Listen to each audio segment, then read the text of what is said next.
Death note का ये scene याद है जब लाइट को पता चलता है कि डेथ नोट सच में किसी को मार सकती है। लाइट के पास एक पल के लिए चॉइस थी कि वो डेथ नोट को बंद करके वापस कर दे और अपनी जिंदगी नॉर्मल बना ले, पर उसके दिमाग में तो कुछ और ही चल रहा था।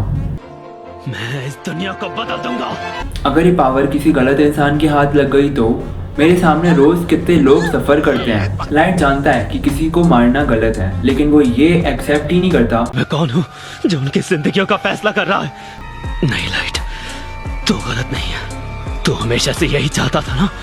ये दुनिया बुरे लोगों से सड़ चुकी है और बुरे लोगों को हमेशा के लिए मर जाना चाहिए। क्योंकि इंसान गलती करने से नहीं डरता, गलती मानने से डरता है। जब हम गलती मानते हैं हमारी सेल्फ इमेज टूट जाती है और ये हमारी ईगो को बिल्कुल पसंद नहीं। लाइट इसी सेल्फ जस्टिफिकेशन लूप में फंस जाता है। वो अपने डिसीजंस को जस्टिफाई करता है, दिमाग एक स्टोरी बनाता है जिसमें वो विलन नहीं एक हीरो था। उसको लगता है मैं गलत लोगों को मार रहा हूँ, इसीलिए मैं गलत नहीं हूँ। जैसे हम स्टोरी बनाते हैं, मैं कंसिस्टेंट तो रहना चाहता हूँ पर आज ब्रेक लेना चाहिए वरना बर्नआउट हो जाऊँगा। गलती मेरी नहीं है, सिचुएशन ही ऐसी थी। ये सब सोच दिमाग तुम्हें गिल्टी फील ना हो इसलिए बनाता है।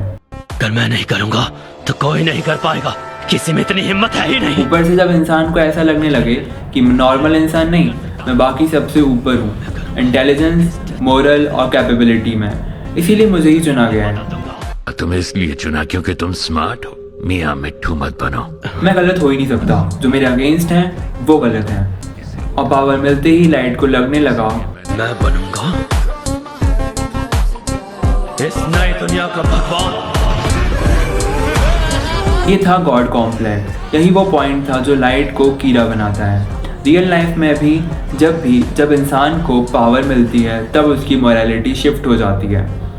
हम ओवर कॉन्फिडेंस हो जाते हैं, अपने मिस्टेक को जस्टिफाई करने लगते हैं और हमें लगने लगता है मैं तो सही हूँ, गलती दूसरे की है।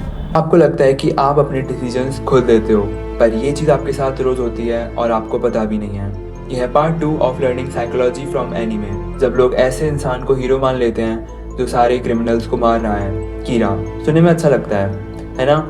इंसान ऐसे ही होते हैं। सोचो अगर स्कूल में स्टूडेंट से ये पूछा जाए कि क्या बुरे लोगों को हमेशा हमेशा के लिए हमारी धरती से खत्म कर देना चाहिए, तो मैं दावे से कह सकता हूँ कि हर कोई बस पॉलिटिकली करेक्ट जवाब देगा।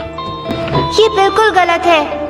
हर कोई अपनी इमेज के बारे में सोचेगा, और सोचे भी क्यों ना, समाज भी तो उनसे इसी जवाब की उम्मीद करता है। लोग समाज में वैसा ही बर्ताव करते हैं जैसा समाज उनसे बर्ताव करने की उम्मीद रखता है। पर असल में सच्चाई ये है, ऐसे बहुत से लोग हैं जो मेरा खुलकर सपोर्ट नहीं करेंगे क्योंकि उनको डर है कि लोग उनके बारे में गलत सोचेंगे। पर यहाँ इंटरनेट पर, जो कि एक गुमनाम दुनिया है, वहाँ लोग खुलकर कीड़ा को सपोर्ट करते हैं और लोगों को लगता है कि वो अपने डिसीजंस खुद ले रहे हैं। जैसे बहुत से लोगों ने BTS देखा भी नहीं होता, उनका कल्चर, फैन, ओरिजिन कुछ नहीं पता, लेकिन बस उनके दोस्त बोलते हैं BTS अच्छा नहीं है तो वो भी मान लेते हैं। लेकिन मैं ये बिल्कुल नहीं बोल रहा कि तुम BTS देखो, मैं बस ये कह रहा हूँ डिसीजंस हो या ओपिनियन, पहले खुद से पूछ लो क्या ये सच में मेरा है, क्योंकि भीड़ जो बोलती है वो हमेशा सही नहीं होता।